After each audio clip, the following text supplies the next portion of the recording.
Welcome to From Scratch. My name is Teresa Hodge.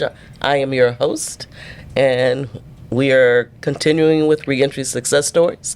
I have my friend, good friend, people would say a brother from a different mother. That's right, yeah. Saad Soliman. And, Saad, I want to really dig into your story a little bit. And, you're a reentry success story. I know it, but let's start with what brings you to this work. Yeah, no, absolutely. First of all, thank you for having me. Amazing, right? Yeah, super excited. I am so excited for us, for you, for this journey, for all of the work that we're going to be doing and touching so many people. So really happy to be here. So really simply, I come to this work after having gotten here the hard way. I spent 15 years in prison as an adult from 17 to 32. Before that, I was essentially a child, homeless at 8 years old, in and out of foster systems, all kinds of troubled juvenile justice systems in the late 80s to the early 90s. So the system dropped the ball, right? It was one of those things where it was a dropped ball. Come home after 22 years in systems and institutions, and it's on you. Now it's time for Saad to do what Saad can do. Time to find your place in this world. And that's what I've been doing, right? I've come out here with a spirit of goodness, the same traits that I espoused in the streets: loyalty, integrity, honor, bravery, courage. Those things have carried me in my professional life. But they have a different meaning now. Entirely different meaning, but same fundamental structure. So you do business with people. There's always going to be opportunities to end around. Loyalty means... What do you mean end around? End around means you... Saad used big words. I do use big words. It's like you get to know somebody in business. And that person introduces you to their network. Their network may find your approach more attractive. Their network may tap into wanting to do business with you directly and cut out the person that brought you in. At that point, you lean back on your integrity, you lean back on your loyalty, and you lean back on your courage and your bravery. And you say, you know what? No, I'm here. This is what we're doing, and this is how we're going to do it. Stick to the script. Those fundamental principles, if you take it back to the streets, the area in which you were involved in any kind of transactions that were illicit, and you try to cut out the middleman and get to the trap, same thing. You're cutting someone out. Well, I didn't do that in the streets. I'm not doing it in business, and it's helped me. It's helped me dramatically because, I came in and started working at the United States Department of Justice. Who would have thought that street fundamental principles of honesty, integrity, accountability, responsibility, courage, loyalty would help me in the Department of Justice? So wait a minute, let's stop. Yeah. Because we went really fast there. We did go really fast. So you went to prison at the age of 17. I did. You spent 15 years in prison. In state penitentiary, yes, in Delaware. I've heard a lot of this story before. What I've heard was you weren't necessarily all the best record. No. I was not a model inmate. No, I had 147 major infractions over the course of a 15-year sentence. Which is like... Sound like one every other month? Yeah, like one every other month. I caught street charges while I was inside. I really was not a good inmate. I did not fit the mold. See, it's difficult for... One, I know you. Yeah. But it's difficult for me because there's so many pathways that lead people to prison and out of prison. Sure. Even a lot of the language you're saying, I have to be honest, even though I went to prison, it's still foreign to me. Yeah. So, but what I know is it will resonate, and some folks will understand it, and that's good. Yeah. So major write-ups were disciplinary reports, and you know how felonies have levels, like Class A felony, Class B felony. Major is like major incident. Minor is like the minor incident. So they categorize them into. I had all majors. I never had minors. But let me be clear. I wasn't doing that just to be a problem. I was doing that because I was hurt. I was doing that because I was defiant. I was doing that because I was angry. And I was living to the best of my ability, right? Mm-hmm. And I felt like I was always retaining the right to make my own choices so that I could continue to function as an independent thinker. And when that choice was, I'm going to break a rule, I did it consciously, knowingly, and I never blamed an officer or another inmate or a system. I never blamed anyone. I always owned all of it. And I think that's helped me dramatically since I've come home, because I don't blame. I just do. Like, I get at it. Mm-hmm. Whether it's business, whether it's social, whether it's personal, whether it's interpersonal, I get at it and I own my space and I own my responsibility in it. And that's helped me dramatically out here. Yeah. So you went to prison at 17. 17. Really still, by a lot of people's standards, a child. A child. No, absolutely. You come home at around 32. Mm-hmm. You know, but all of your experiences as a free person was that of a child. Of a child still. Yeah. And what you're telling me is, I know part of your story is you now are a father, you know, beautiful daughter. Yeah. I claim her. Yes. She loves you. Oh, my God. She's like, is Teresa there? Yeah. Can you tell Teresa I said hi? Yeah, I can. Yeah. I claim children all over the place. But now your story, what you're telling me is you end up working for Department of Justice. Yes. How did that happen? So it sort of happened really quickly, rapidly, but it was a matter of success that brought me that attention. So I came home and I was grinding. I started working at a pizza shop, a payday loan company, cleaning up janitorial at a church. And all the while I was, you know, just getting it full on. Well, it was a year into this, and this year, the first year, I was on home confinement. I was accountable to every minute, and I was You were on home confinement for a full year? Yeah, so I had a year of home confinement, mm-hmm. But they let me off in 8 months because I was just grinding. I was doing so good. I was working 3 jobs, 2 full-time, 1 part-time. Fast forward to March of 2011, when I started a landscaping company, mm-hmm. and literally within 90 days, I had over $287,000 worth of contracts. It took off. My vertical wasn't like this. It was like this. So I had a landscaping company. I'm now doing subcontracting, commercial subcontracting work, commercial irrigation installation. My probation officer's seeing me come in every single month with invoices. I'm showing him everything. The contracts, I'm showing him the invoices, I'm showing him accounts printed out. This man is watching me go from a year's worth of work where I made $24,000 to 90 days worth of work and I'm up to almost $300,000. And he's like, oh my God. And so This is your probation officer? This is my probation officer in Delaware. This is what ends up happening. I decide, you know what? I've got enough money. My ex-wife, who is one of my best friends still to this day, at the time we were married, I wanted to make sure that she knew that I was there. And now I'm seeing success. Like, I want to reward this loyalty. So I bought a show house. The show house is that $750,000 house on the corner of a cul-de-sac. This is within 2 years of your release from prison. This is within 15 months of release from prison. Okay. So this is not a common story. No, uncommon, absolutely uncommon. I'm going to bring to you a ton of uncommonality here. But yeah, definitely uncommon. And 2 doors down from my purchase of this home was the director of Operation Safe Streets in Delaware, which is the equivalent of your probation SWAT team. Wow.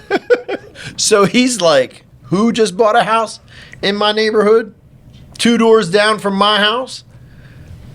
He puts a microscope on me, and he's a good guy. He wasn't necessarily approaching it like he was a good guy, but he was fair.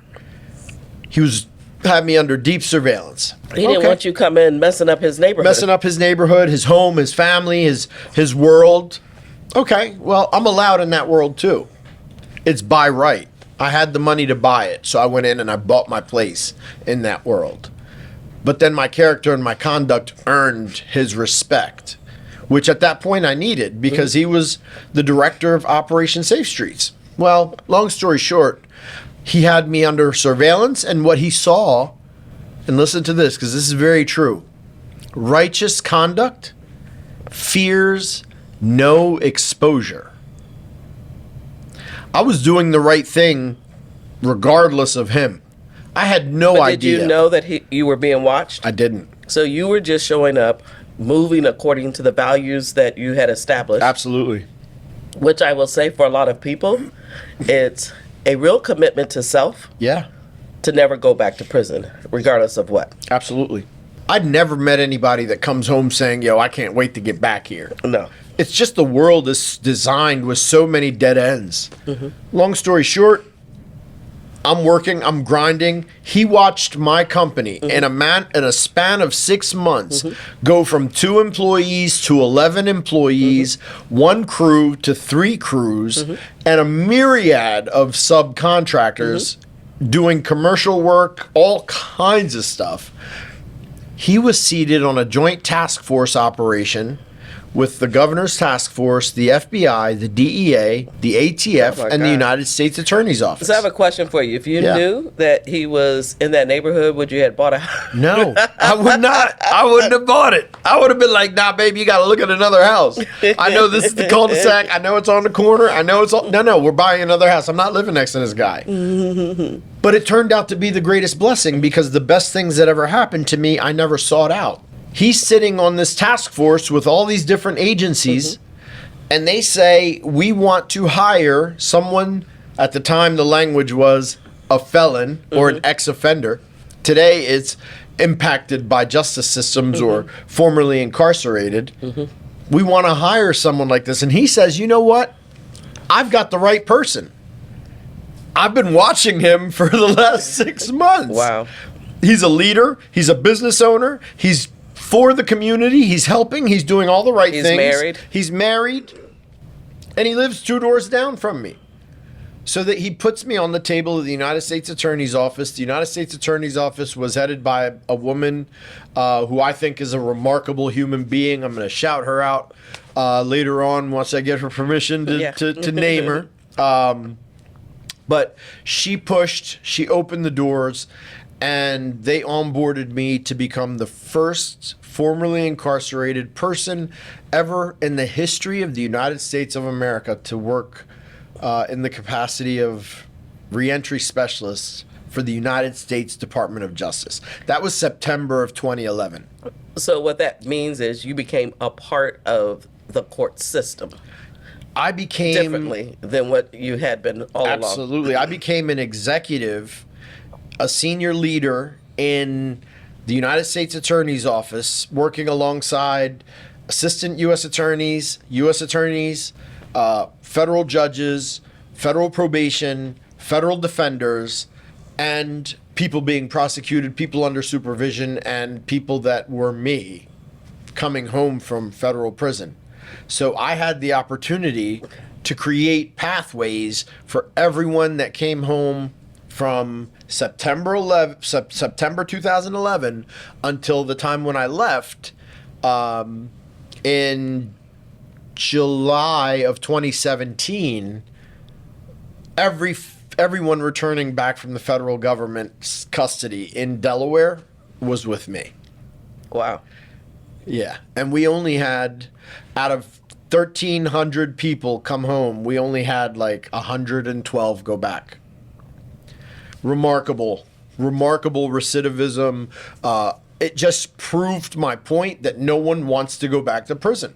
But what we did was remarkable. We opened up sentencing conditions. I mean, just the judiciary. You took your position and the power, quite frankly, that you had, a place of privilege, and you leveraged it for men and women who were coming home in Delaware. Yes, absolutely. That's huge. And I have to be honest, like, I don't even know if I could have, if I wanted to, just sit in that space. So, one, I'm grateful that you did it, Yeah. which meant it opened the door. Are there other people today, who When have I gone first- to prison who are working probation parole like that? So there's 3 throughout the nation. There's a gentleman in the Eastern District of Missouri, which is St. Louis. He works for the Eastern District of Missouri Probation Office. He works there. He served 12 years. Good brother. So you stay in contact with people. Yeah, in the federal system because I was onboarding them. I was their mentor. I was their guide in. When I first started, there were none. Right. And after I left, by the time I tenured out, there were today 73 formerly incarcerated people that work within the Department of Justice or the United States District Courts. Yeah. So it was working with the judges, and the judges would take the sentencing conditions and really get them away from hindering people. And then we would work with the prosecutors, and the prosecutors would take all of these policies that they had that were just incredibly unreasonable. They removed them. Now the judges don't have the pressure from the U.S. Attorney's Office to put these sentencing conditions into an added layer of headache for persons coming home.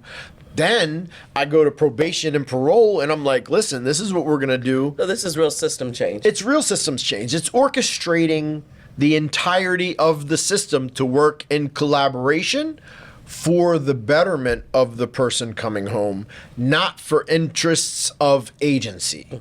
That's huge. Yeah. That's huge. Now, I want to change a little bit. Go ahead. Let's go. Because what I know is there's a lot of footage of Saad, here on R3 Up. So, the app, you can go in there. There are stories in here from scratch. Yeah. I know that if you really like what he's talking about, you can find him in Mission Reboot as That's well. right. So there are a lot of places that people can find you. That's right. But now let's fast forward just a little bit and just tell me something that you enjoy doing. Like, let's not talk about prison. Yeah. Let's not talk Yeah. about reentry. Let's not talk about U.S. probation and parole. Yeah. But what brings you joy, or what do you do to unwind? Because I know you're wound up. You know I'm wound up. Always. I love blue water. Fishing, boating, yachting, literally, jet skiing. Do you swim? I love swimming. I love swimming. I'll stay in the water as long as there's water and it's warm. Have you ever snorkeled? Snorkeled, That's diving. something I didn't know. The rest of the stuff I Oh can. my gosh, I love snorkeling. All right. Diving But talk in about the, fishing. Oh. Because what I can vouch for, and we're going to bring some pictures in, Yeah. Saad catches a lot of fish. Yes, there's And you go fishing what? 4 times a month. Maybe more than that, depending on where I'm at. So I like deep saltwater fishing, and I like freshwater fishing. So freshwater fishing, I'll go to Canada. I travel fish. I don't just like fishing in my local ponds. I like exotic fishing. So I'll travel to Canada for trout. I'll travel to Canada for walleye, for muskie. That's my freshwater fishing. For saltwater fishing, it's mahi, tuna, sailfish, marlin, black marlin. I want a grander. Now, do you like fish to eat, or you just like to catch fish? Both. I won't kill a fish unless I'm going to eat it, right? So I don't harvest every fish. Some fish are just game. Huge marlin, I typically will release a marlin. I don't eat marlin. Some people do. They smoke it. I've heard it's delicious. I've never had it. Not going to do it. So you're even intense about fishing. Like, I came over here for some like joy and lightheartedness, and now you're like all deep and serious about it. I think I am intense about everything. Yeah, fishing is my greatest joy. Boating is a freedom that adds a layer to a freedom. I like boating as Yeah, well. I know. We have some boating stories. Saad and I were a part of a group once, and they said, tell us something you don't know. Yeah.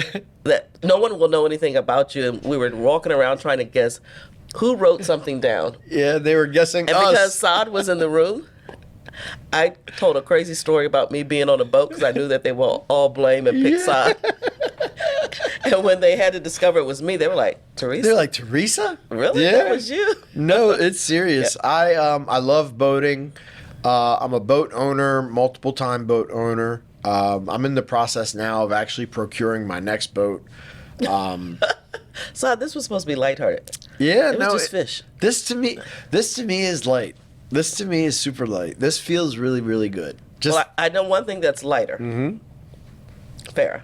Farrah, my princess. Yeah. I have a daughter who is 11, who is my entire world. How did you learn how to be a father? A good father to her? Because Oh. I've watched you around Farrah. Yeah, I read tons of material while she was pregnant, while Kelly was pregnant with her. First of all, every night I would sit down with the belly and have a full-on conversation to the belly. I swear to God, every night, every single night. And within a minute of her coming into this earth, I spoke. She immediately looked over.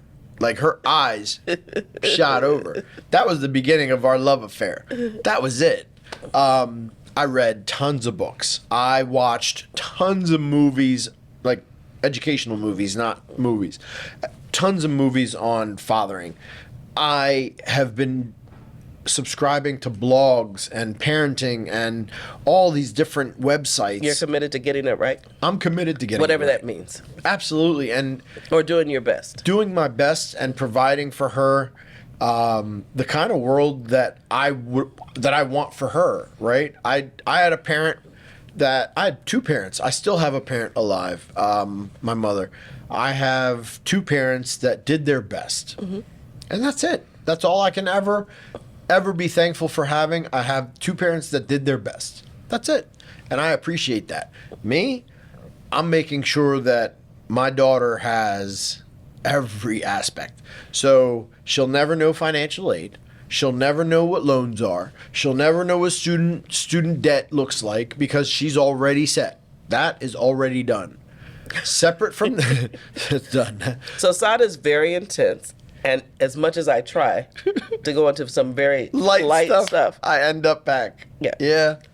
So his nickname for a lot of folks, who met him in the place that I met him was called the 84th floor. Because we were like, you start off in the lobby. In the before lobby. You know it, you're on Before the you know it, 84th. you're on the elevator up to the top Yeah. floor. So I did my best to try to have some grounded conversations. What I know about you is you take get excited. everything and you level it up. I get excited. And maybe that's because, 15 years later, Yeah. you're playing hard, you're living hard, you're enjoying life. Yeah. But what I do know is that your values are there. Yeah. And that you are committed to being home and staying home. Indeed. What I do know is, I know a lot of people who know you. I know very few people who I've never heard a bad thing about you. Oh, that's because people are just kind. Let's be honest. I do my best by everyone, but yeah, no, I have a zest and a zeal for life. I was watching the world spin from 1995 to 2010, and I was waiting for my chance. I was desperately hungry, just salivating, chomping at the bit to get out of that gate. The moment they opened that gate, I'm like Seabiscuit. Just running. And I'm never going to look back. Well, someone who maybe went to prison in their teens or had 15 years or 20 years, had a significant sentence, can you just, for 20, 30 seconds, encourage them about the world that awaits them? And, and to be honest, maybe what the first 100 days need to look like. Yeah.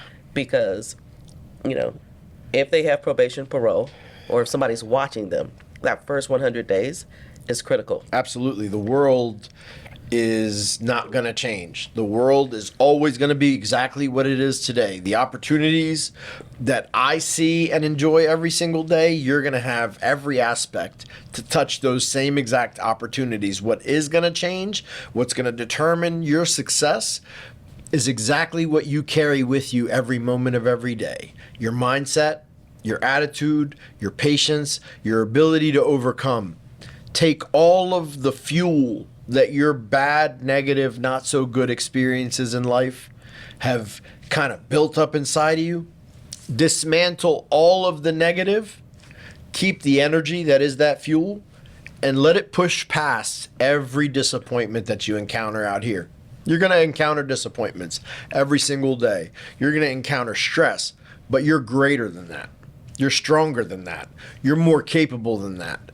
Because you've overcome the desperation, the heartache, the pain, the loneliness, and the empty of the 5x9 cell or the 8x7 cell that you live in, you will always be prepared to shine when you come out here. Well, what I know is you 100% are a reentry success story. To learn more about Saad, find him on this app. He's going to be bringing more content and sharing, and we're going to take pictures of the fish that he catch. We're going to bring some pictures of him trick-or-treating with his daughter, which is funny to watch. Yeah, I wear a wig. Every year. Every year a different wig. But you are a reentry success story, and I appreciate you sharing your journey and the work that you're doing, and keep up all the good work. You are a reentry success story. You're a human success story. Thanks, my friend. Appreciate you.